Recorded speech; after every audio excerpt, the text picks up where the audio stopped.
if my bishop believes that there are things that are going wrong, they can actually seek an audience with members of parliament and castigate us and tell us the direction that we should go and to pray for us.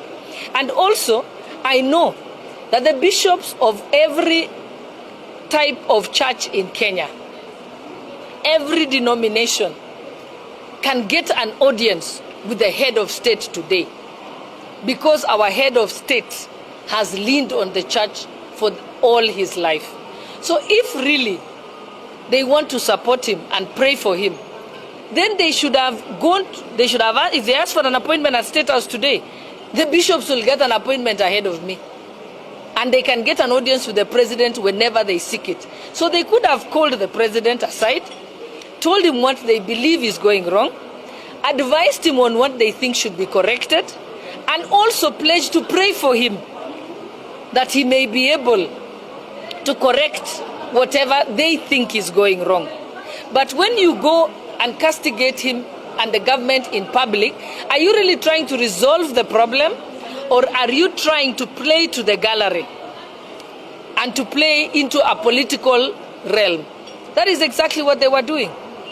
Because I also believe, even when I have done something wrong, my pastor is not going to go on public television or in front of the church in the pulpit and castigate me.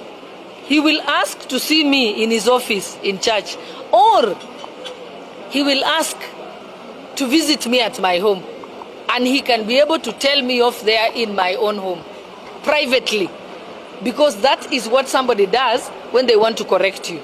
The bishops are our parents. They are our spiritual parents. Yes, they can correct us, we don't refuse. But to go and say it in public, and then to make alarming statements that there is anxiety in the country, there is corruption in the country, without stating what exactly is corrupt. If politicians are corrupt, it's very simple.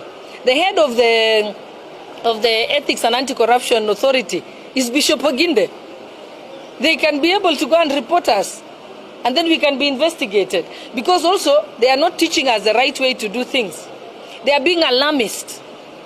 That is exactly what they have done.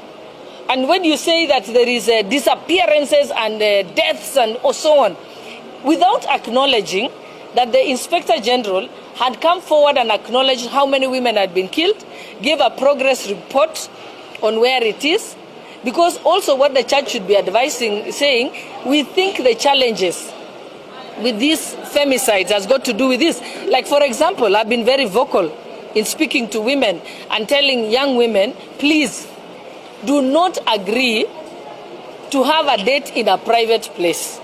Have it in a public place. You see, I'm teaching them life skills. I'm also telling them, do not allow yourself to go to a place where you are at the mercy of that person. Not to be alarmist. Now, kama Bishop amekuwa alarmist, I think we are finished. Because we have nowhere to run. Those are the people who should have been calming us down. They are the ones who should have been praying for us and giving us hope and preaching hope. But you cannot preach doom and